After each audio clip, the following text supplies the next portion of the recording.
Hello students, हम लोग बात करेंगे आज एक टॉपिक जो 10th और 12th क्लास दोनों के अंदर कॉमन होता है। तो नाम है जेनेटिक्स, यानी हिंदी में हम लोग बोलते हैं आनुवंशिकी।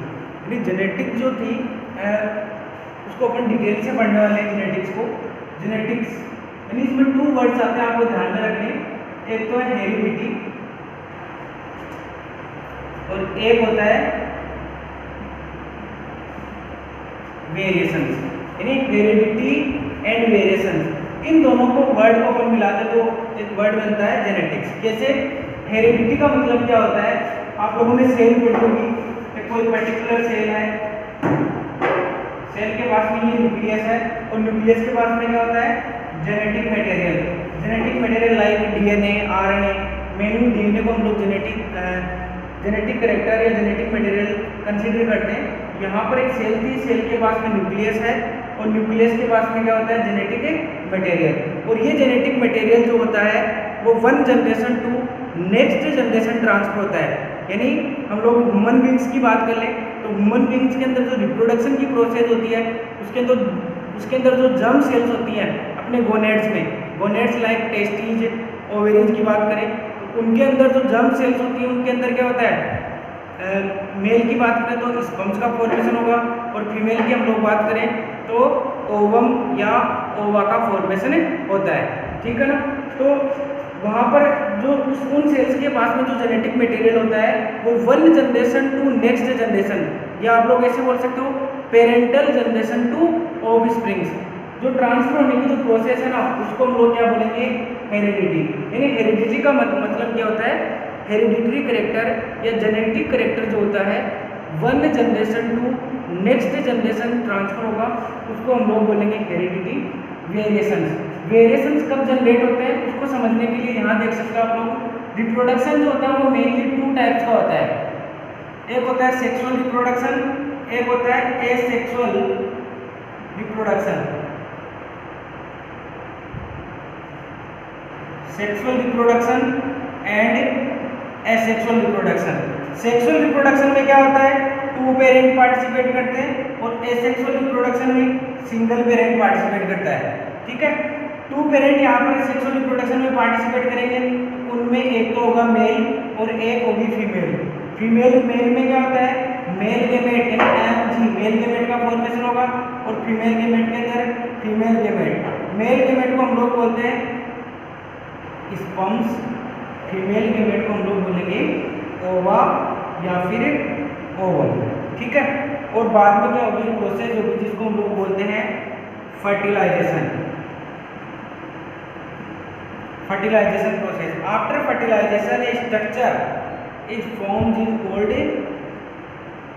जाइगोट। यानी जाइगोट का फॉर्मेशन हो रहा है। और यहाँ पर हम लोग देख सकते हैं एसेक्सुअल रिप्रोडक्शन है तो सिंगल पेरेंट पार्टिसिपेट करेगा, गेमेट का फॉर्मेशन नहीं होगा यहाँ पर, और गेमेट का फॉर्मेशन नहीं होगा तो फ्यूजन भी नहीं होगा या फर्टिलाइजेशन की प्रोसेस भी नहीं होगी, और फर्टिलाइजेशन की प्रोसेस नहीं होगी तो जो करेक्टर इस पेरेंट्स के थे वो ही ऑफ स्प्रिंग के अंदर ट्रांसफर होते हैं। और यहाँ पर देखो हाफ करेक्टर जो है वो मेल के आते हैं, हाफ करेक्टर फीमेल के आते हैं। और जो भी ऑफ स्प्रिंग जाइगोट के बाद में जो भी एम्ब्रियो ऑफ स्प्रिंग मिलेगी अपने को उनमें मेल और फीमेल दोनों के करेक्टर प्रेजेंट होंगे। इसलिए हम लोग बोल सकते हैं कि जो ऑफ स्प्रिंग होगी उसके अंदर वेरिएशन आ रहे हैं। तो आपसे क्वेश्चन पूछता है वेरिएशन का मतलब विभिन्नताएं, यानी हम लोग जो है वो सेक्सुअल रिप्रोडक्शन से प्रोड्यूस हुए तो हम लोग अपने पेरेंट्स से थोड़े से डिफरेंट है कि सेम है, डिफरेंट है। यानी डिफरेंट है तो इसका मतलब क्या हुआ हम लोग सेक्सुअल रिप्रोडक्शन से प्रोड्यूस हुए और हमारे अंदर क्या है वेरिएशन, यानी हम लोग अपने पेरेंट्स से थोड़े से डिफरेंट है। क्यों? क्योंकि हमारे जो हाफ गेमेट्स हैं वो कहाँ से हैं, हमारे अंदर हाफ गेमेट है मेल से यानी अपने फादर से, और हाफ गेमेट है फीमेल से नहीं मदर से। ठीक है ना। तो हमारे अंदर क्या हो रहा है वेरिएशन। यानी आपसे कोई पूछे एग्जाम में क्वेश्चन आता है खासकर 12th क्लास में कि वेरिएशन कब जनरेट होते हैं तो आपको साफ साफ लिखता है during sexual reproduction, sexual reproduction के टाइम में। तो मैंने क्या बताया आपको heredity. Heredity means the genetic character transfer generation to generation या 1 generation to next generation is called heredity. Plus variation, variation कब जनरेट होंगे ड्यूरिंग सेक्सुअल रिप्रोडक्शन। और इन दोनों की स्टडी हेरिडिटी प्लस वेरिएशंस इन दोनों की स्टडी साइंस की जिस ब्रांच में करेंगे ना उसको हम लोग क्या बोलते हैं, जेनेटिक्स। यानी the branch of science which deals with the study of heredity and variations is called genetics. यानी विज्ञान की वह शाखा या वह ब्रांच जिसमें हेरिडिटी और वेरिएशन की स्टडी की जाती है, अध्ययन किया जाता है, उसको हम लोग बोलते हैं जेनेटिक्स। और जेनेटिक्स वर्ड जो है वो एक ग्रीक वर्ड है, जीन। जीन एक ग्रीक वर्ड है,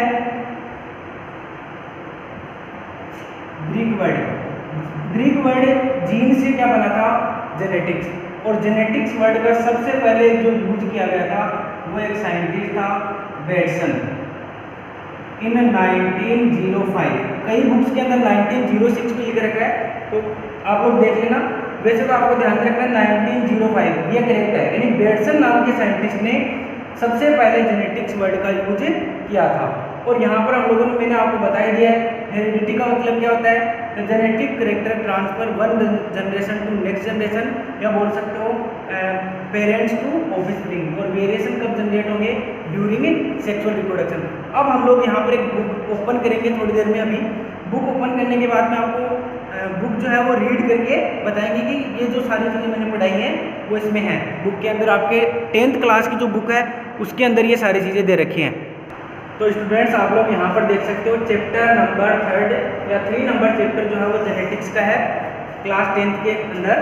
यहाँ पर देख सकते हो आप लोग, the branch of biology which deals with the study of heredity and variations is called genetics. जैसा कि मैंने बताया आपको थोड़ी देर पहले, the term genetics was first coined bye, यानी सबसे पहले जो यूज किया गया था वर्ड जेनेटिक्स को किसने किया था, बेटसन नाम के साइंटिस्ट ने। कब, 1905 के अंदर।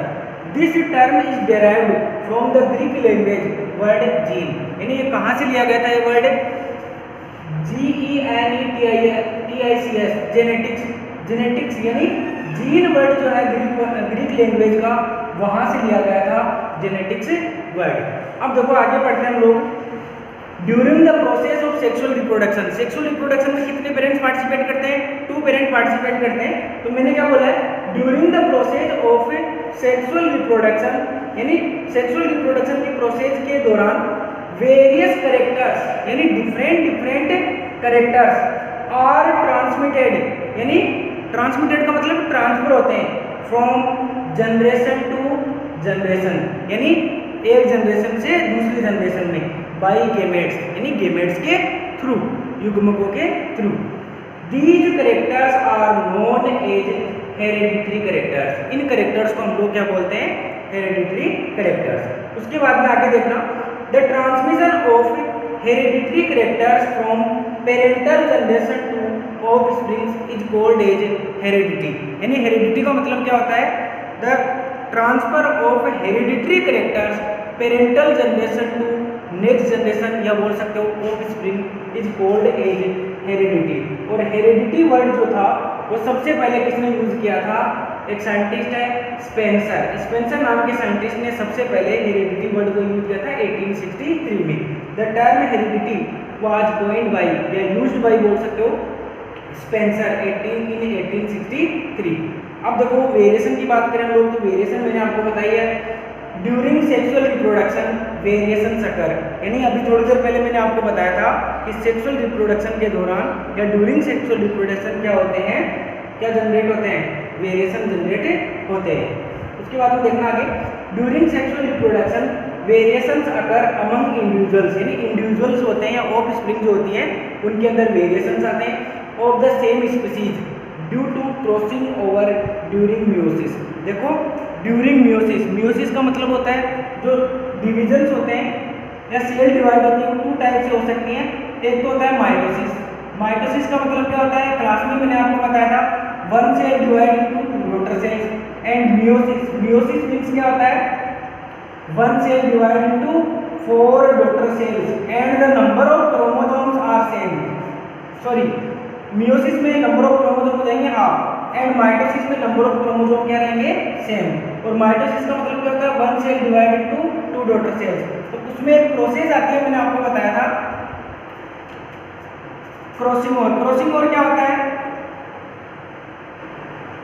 जैसे ये गेमेट्स आपके पास में गेमेट का फॉर्मेशन होता है, तो गेमेट के फॉर्मेशन के टाइम में जब प्रोफेज फेज आती है उसमें क्या होता है, मियोसिस में, उसमें ये गेमेट जो होते हैं ये एक दूसरे के पास में आते हैं ऐसे ऐसे। इसको मैं ब्लैक से डिनोट कर देता हूँ थोड़ा सा समझाने के लिए।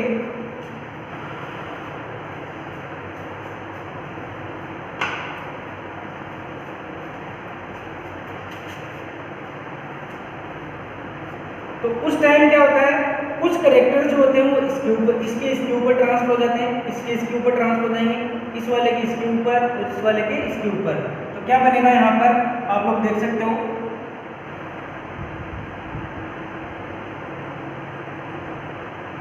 कुछ करेक्टर्स आ गए इसके।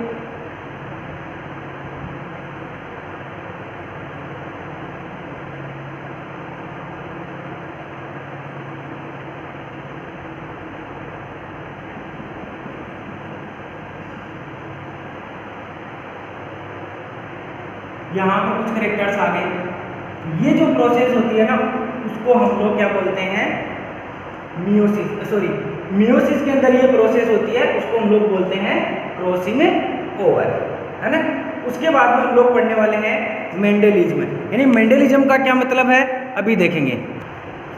अब हम लोग बात करेंगे यहाँ पर मेंडलिज्म यानी मेंडलवाद। इसका क्वेश्चन भी आता है एग्जाम के अंदर, एक्सप्लेन मेंडलिज्म।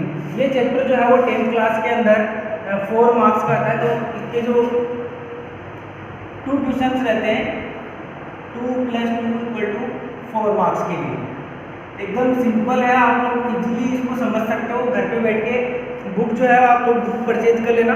बुक परचेज करने के बाद में जो भी आपको यहाँ पर पढ़ाया जाता है उसको एक बार घर पे बैठ के जरूर पढ़ोगे। और कोई प्रॉब्लम्स आती है तो आप लोग व्हाट्सएप ग्रुप के अंदर मैसेज कर सकते हो हमें, हम लोग आपकी जो भी प्रॉब्लम होगी उसको सोल्व आउट जरूर करेंगे, ठीक है ना। उसके बाद में हम लोग बात करते हैं मेंडलिज्म यानी मेंडल की जो हिस्ट्री है, मेंडल की कहानी। तो कहानी आप लोग ऐसे समझना, मेंडल जो था वो एकदम एक सिंपल परिवार से था। उसका जन्म या बर्थ जो था वो 22 जुलाई 1822 को हुआ था। उसके बाद में हमारी तरह वही जनरली मैट्रिक पास करने के बाद में वो क्या हुआ, एक चर्च के अंदर उसको फादर बना दिया गया था। यानी जन्म कहाँ पर हुआ था, सबसे पहले तो ये ध्यान में रखो आप लोग, 22 जुलाई 1822 को एक कंट्री है ऑस्ट्रिया, उसका एक प्रांत है प्रोविंस जिसका नाम है हेजनडोर्फ, और वहां पर एक विलेज है, उस विलेज का नाम है सिलीसिया। सिलीसिया गांव के माली परिवार के अंदर हम लोग बात करें, इसका जन्म हुआ था 22 जुलाई 1822 को ऑस्ट्रिया कंट्री के हेजिंगडोर्फ के सिलीसिया विलेज के अंदर इसका जन्म हुआ था। मैट्रिक पास करने के बाद में ये थोड़े दिन और पढ़ाई करी आगे। उसके बाद में इसको एक चर्च के अंदर, जैसे फादर होते हैं ना मंदिर में, हम लोग बात करें पुजारी होता है, मस्जिद की बात करें मौलवी होता है, वैसे चर्च जो होता है उनके अंदर क्या होते हैं फादर। तो एक चर्च के अंदर इसको जो है वो फादर बना दिया गया है। ऐसे मान सकते हो यहाँ पर चर्च है और इसमें इसको फादर बना दिया गया, ठीक है। ये क्या करता था, शाम के टाइम ऐसे घूमने जाता था, तो उसने चर्च के पास में एक गार्डन था, उसके अंदर क्या लगे हुए थे, पी प्लांट लगे हुए थे। यानी हम लोग पी प्लांट को देखते हैं तो क्या करते हैं, सीधी सी बात है, जो फलियाँ होती हैं उनको तोड़कर खा जाते हैं, लेकिन इसने ऐसा नहीं किया। उसने क्या देखा कि जो पी प्लांट थे उनमें से कईयों की हाइट ज़्यादा थी, टॉल थे, कई छोटे थे बेचारे, ड्वार्फ थे, ठीक है। तो और कईयों की जो फलियाँ थी, पोड थी, वो डिफरेंट टाइप्स की थी। सीड देखे उसने, सीड भी डिफरेंट टाइप्स के देखे। फ्लावर का जो कलर था वो भी डिफरेंट टाइप्स का देखा इसने, ठीक है। और फ्लावर्स की जो पोजीशन थी वो भी डिफरेंट टाइप्स की देखी। तो मेंडल जो था उसका दिमाग चल रहा है कि ये वेरिएशन जो है वो आए कहाँ से हैं। उसके बाद में उसने ठान लिया कि मेरे को इन चीज़ों की स्टडी करनी है। यानी इन्होंने 7 ईयर्स तक, अप्रोक्सीमेटली 7 ईयर्स तक हम लोग बात करें 7 कैरेक्टर्स की स्टडी करी थी। किसके ऊपर, पी प्लांट। और पी प्लांट का जो साइंटिफिक नेम है, इसको ध्यान मटर बोलते हैं हम लोग, साइंटिफिक नेम जो है वो क्या है, पाइसम सटाइवम। और साइंटिफिक नेम लिखना मेरा बताया हुआ आपको, फर्स्ट वर्ड जो होता है वो किसका होता है, जीनस, और सेकंड वर्ड जो होता है वो किसका होता है, स्पीसीज, पायसम। और उसके बाद में इनको हम लोग अलग अलग डिफरेंट अंडरलाइन करते हैं, यानी ये पायसम। और फर्स्ट वर्ड जो होगा वो कैपिटल होगा, बाकी सारे के जितने भी वर्ड्स हैं वो सारे स्मॉल लेटर्स के अंदर होंगे, कर्सिव में आपको लिखना नहीं है। तो पी प्लांट का जो साइंटिफिक नेम है वो पायसम सटाइवम। पी प्लांट्स के ऊपर एक्सपेरिमेंट किए थे 7 इयर्स तक, और 7 कैरेक्टर्स के जो है इन्होंने स्टडी करी थी। कब, 1856 टू 1862 या 63 के समथिंग इन्होंने जो है वो स्टडी करी थी। तो ये सारी चीज़ें जो है हम लोग अब बुक के अंदर पढ़ने वाले। तो इसने आगे क्या किया था, 7 कैरेक्टर की स्टडी करने के बाद में इन्होंने अपने जो एक लोकल पेपर था, उस लोकल पेपर के अंदर जो भी रिसर्च थी उनको पब्लिश करवाया। और उसके बाद में 6 जनवरी को जो है 1884 को मेंडल साहब जो है वो परलोक सिधार के भगवान के पास में चले गए थे। अब आप लोग यहाँ पर देख सकते हो मेंडलिज्म, ग्रेगर जोहन मेंडल, इसका जो फुल नेम था, पूरा नाम जो था वो क्या था, ग्रेगर जोहन मेंडल। कब से कब तक, 1822 to 1884। Is called father of genetics, यानी इसको जेनेटिक्स का फादर बोला जाता है। क्यों, बिकॉज क्योंकि Mendel proposed the laws of inheritance, यानी इनहेरिटेंस का मतलब वंशागति, इसके नियमों का प्रतिपादन किया था इन प्लांट्स के अंदर फॉर द फर्स्ट टाइम, पहली बार। मेंडल वाज बोर्न ऑन 22 जुलाई 1822, यानी मेंडल का जो जन्म हुआ था 22 जुलाई 1822 के अंदर इन सिलेसियन विलेज, सिलेसियन गांव में ऑफ हेजनडॉर्फ स्टेट, हेजनडॉर्फ स्टेट है कहाँ पर, ऑफ ऑस्ट्रिया कंट्री, ऑस्ट्रिया देश के अंदर। इन 1842 after receiving A degree of philosophy, यानी फिलोसफी की डिग्री लेने के बाद में he became a priest in the church, यानी चर्च के अंदर क्या बना दिया गया इसको, प्रीस्ट मीन्स फादर बना दिया गया, ऑफ ब्रून टाउन ऑफ ऑस्ट्रिया इन 1843 के अंदर इसको बाद में चर्च के अंदर वहाँ पर ब्रून सोसाइटी जो थी उसके अंदर फादर बना दिया गया ऑस्ट्रिया में। मेंडल परफॉर्म्ड हाइब्रिडाइजेशन एक्सपेरिमेंट, यानी इन्होंने संकरण प्रयोग किए मेंडल ने, किसके ऊपर, ऑन गार्डन पी के ऊपर, जिसका बोटेनिकल नेम मैंने अभी बताया आपको, पायसम सटाइवम, फॉर 7 इयर्स, यानी 7 साल तक।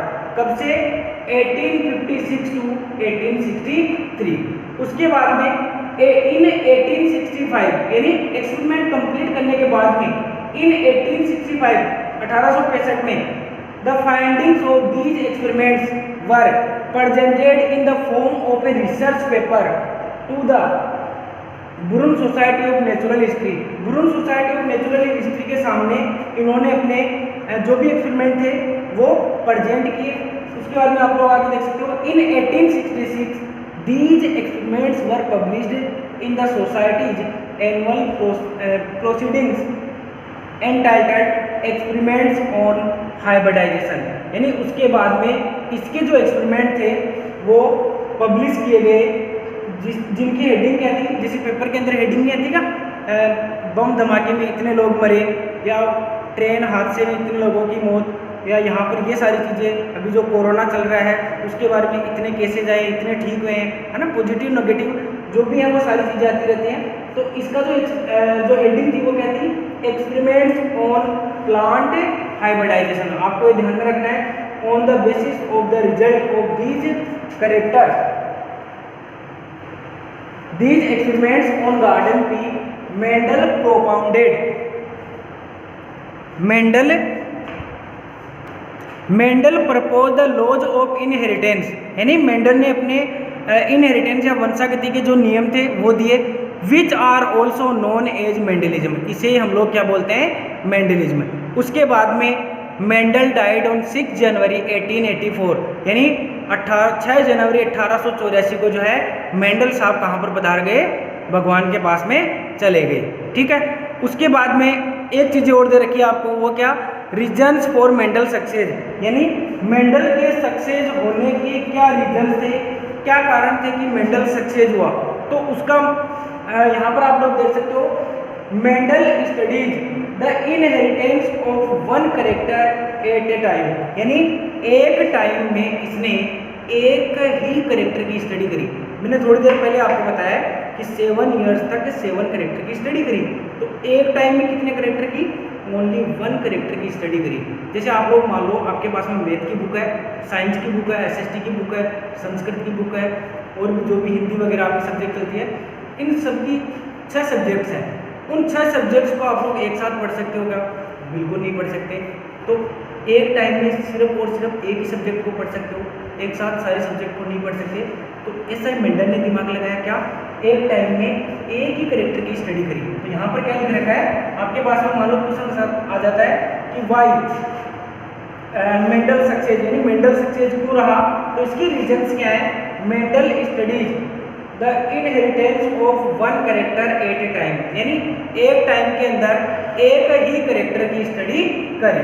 उसके बाद में है Mendel mention the statistical record of the experiments and analysed them carefully, यानी उनके जो डाटा थे उनका अच्छे से ध्यान रखा उसने, जो भी डाटा उसको मिले उनको अपने कंप्यूटर्स वगैरह के अंदर सेव रखे। Mendel selected the plants material for his experiments carefully, यानी उसने जो प्लांट अपना जो प्लांट चूज किया था, वो प्लांट जो था वो उसका अच्छे से देखभाल रखी। उसके बाद में है आगे आपको दे रखे सिलेक्शन ऑफ पी प्लांट, यानी मेंडल ने पी प्लांट का ही सिलेक्शन क्यों किया, उसके भी बहुत सारे रीजंस हैं। रीजंस क्या, यहाँ पर देख सकते हो आप लोग, Mendel selected garden pea plant for his experiments because, क्यों, क्वेश्चन आता है यहाँ से भी, यानी उसने पी प्लांट को ही पी प्लांट का ही सिलेक्शन क्यों किया था, तो आप लोग देख सकते हो P plant is annual. Annual का मतलब क्या होता है, यानी हम लोग पढ़ते हैं जैसे annual plant, biennial plant, perennial plant. Annual plant कौन से होते हैं, वन टाइम में अपनी लाइफ साइकिल कंप्लीट कर लेते हैं, उसको हम लोग बोलते हैं annual plants, like pea, wheat, gram, barley etcetera, ये सारी चीज़ें। और बाइनियल प्लांट कौन से होते हैं, तो 2 टाइम में अपनी लाइफ साइकिल कंप्लीट करते हैं, लाइक हम लोग बात करें कैरेट, गाजर जो होती है वो, और मूली, रेडिश, उसकी बात करें तो उनकी जो लाइफ साइकिल होती है वो 2 टाइम्स में कंप्लीट होती है, उनको बोलते हैं हम लोग बाइनियल प्लांट। और पेरिनियल प्लांट कौन से होते हैं, फॉर एग्जांपल अपन बात करें प्रोसोपिस सिनेरेरिया, यानी कि खेजड़ी की बात करें तो खेजड़ी जो होती है उसकी लाइफ साइकिल जो होती है बहुत लंबे समय तक चलती है, तो उनको बोलते हैं हम लोग पेरिनियल प्लांट। अब पेरिनियल प्लांट की स्टडी करेंगे कैरेक्टर्स की तो काफ़ी टाइम लग जाएगा, बाइनियल में बहुत ज़्यादा टाइम लग जाएगा। और एनुअल प्लांट जो होते हैं वो अपनी life cycle with in 4 to 6 month या 2 to 3 मंथ्स के अंदर ही कंप्लीट कर लेते हैं। तो ये फायदा हो गया मेंटल के, क्या, पी प्लांट इज एनुअल, यानी एनुअल होता है, यानी थोड़े से शॉर्ट टाइम पीरियड के अंदर ही अपनी लाइफ साइकिल क्या कर लेता है, कंप्लीट कर लेता है। Therefore, it was possible to study many generations in a short duration, यानी छोटे से टाइम के अंदर ही बहुत सारी डिफरेंट जनरेशन की स्टडी कर सकते हैं इस प्लांट के अंदर।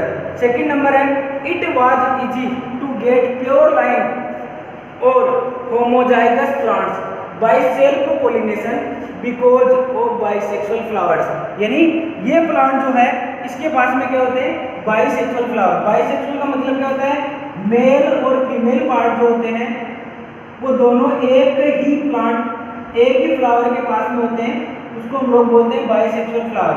यानी यहाँ पर मैं फ्लावर की स्ट्रक्चर नहीं पढ़ा रहा, लेकिन थोड़ा सा बता रहा हूँ कि मेल पार्ट और फीमेल पार्ट जिस फ्लावर के पास में होंगे उसको हम लोग बोलेंगे बाइसेक्सुअल फ्लावर। यानी यहाँ पर मेल गेमेट का फॉर्मेशन होगा, यहाँ पर फीमेल गेमेट का, और एक ही फ्लावर के अंदर दोनों गेमेट का फॉर्मेशन हो रहा है। तो यहाँ पर सेल्फ पोलिनेशन की प्रोसेस आपको पढ़ाई की है, यानी सेल्फ पोलिनेशन की प्रोसेस हो जाएगी।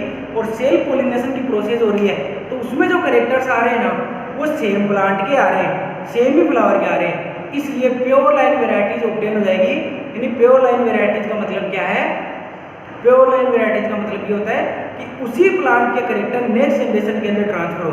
तो यहाँ पर सेल्फ पोलिनेशन हो रहा है पी प्लांट के अंदर, क्योंकि बाइसेक्सुअल फ्लावर है उसके पास में, और बाइसेक्सुअल फ्लावर है तो क्या होगा, सेम ही प्लांट के कैरेक्टर जो होते हैं वो नेक्स्ट जनरेशन में जाएंगे, तो वहाँ पर क्या जनरेट हो जाएगी, प्योर लाइन है, या बोल सकते हो आप लोग होमोजाइगस वेराइटीज।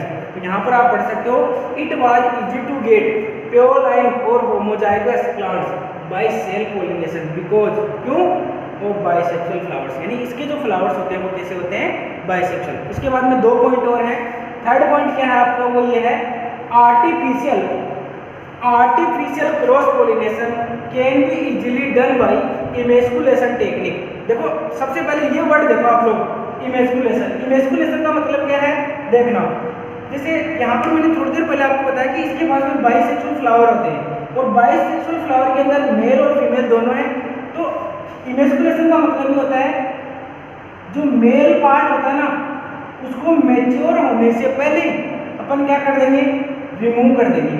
मैच्योर का मतलब मेल गैमेट बनने से पहले ही इसको, या बनने के बाद में अगर फटते नहीं है, इसके ऊपर गिरते नहीं, उससे पहले हम लोग क्या करते हैं उसको रिमूव करते हैं। उस प्रोसेस को हम लोग बोलते हैं इमेस्कुलेशन टेक्निक, यानी कि मेल पार्ट को आपने हटा दिया। अब मेल पार्ट को हटा दिया तो सेल्फ पॉलिनेशन नहीं हो सकता, दूसरे फ्लावर के मेल गैमेट लाने पड़ेंगे और दूसरे फ्लावर के मेल गैमेट लाएंगे, तो उस प्रोसेस को हम लोग क्या बोलेंगे, क्रॉस पॉलिनेशन।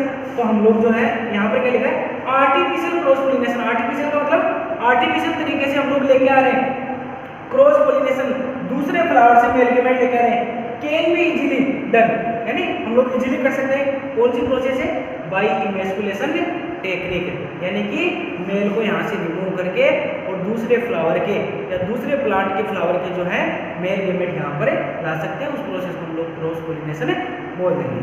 और लास्ट पॉइंट जो है इसका वो ये है, various contrasting characters are present in pea plant. यानी पी प्लांट को क्यों चुना था, वेरियस यानी डिफरेंट कॉन्ट्रास्टिंग, अलग अलग डिफरेंट कैरेक्टर्स, यानी कॉन्ट्रास्टिंग यानी अलग अलग दिखने वाले कैरेक्टर्स जो है वो पी प्लांट के अंदर प्रेजेंट है। फॉर एग्जांपल आप लोग देख सकते हो, जैसे हाइट ऑफ प्लांट आराम से दिख सकता है, एक प्लांट टॉल है एक ड्वार्फ है, इजीली हम लोग देख सकते हैं, ठीक है। पोड का कलर कैसा है वो हम लोग इजीली देख सकते हैं, हम लोग एक टेबल के थ्रू समझेंगे आगे की वीडियोज में। उसके बाद में हम लोग बात करें फ्लावर का कलर कैसा है, ठीक है ना, जो उसके अंदर जो सीड होते हैं उसकी शेप कैसी है, ठीक है। ये सारी चीज़ें जो हैं वो डिफरेंट कैरेक्टर जो हैं उसके अंदर प्रेजेंट होते हैं। Various contrasting characters are present in pea plant. तो एक बार फिर से रिपीट कर देता हूँ। देखो मेंडल ने पी प्लांट का सिलेक्शन क्यों किया था, क्योंकि ये प्लांट एनुअल होता है, ठीक है। थोड़े से समय के अंदर ही हम लोग जो है बहुत सारी जनरेशन ऑब्टेन कर सकते हैं। इसके थ्रू हम लोग जो है प्योर लाइन या होमोजाइगस प्लांट जो है वो ऑब्टेन कर सकते हैं। क्यों, सेल्फ पॉलिनेशन के through. Artificial cross pollination easily करवा सकते हैं। इमेस्कुलेशन का मतलब मैंने बताया अभी, मेल पार्ट को वहाँ से रिमूव करना मैच्योर होने से पहले। और डिफरेंट कैरेक्टर जो होते हैं वो इसके अंदर प्रेजेंट होते हैं। अगर आज की वीडियो आपको पसंद आए तो आप लोग व्हाट्सएप ग्रुप के अंदर मेरे को बताना, जो भी डाउट्स वगैरह है वो वहाँ पर आप लोग क्लियर कर सकते हो। आगे की चर्चाएं जो है वो जारी रहेंगी ब्रेक के बाद। जय हिंद।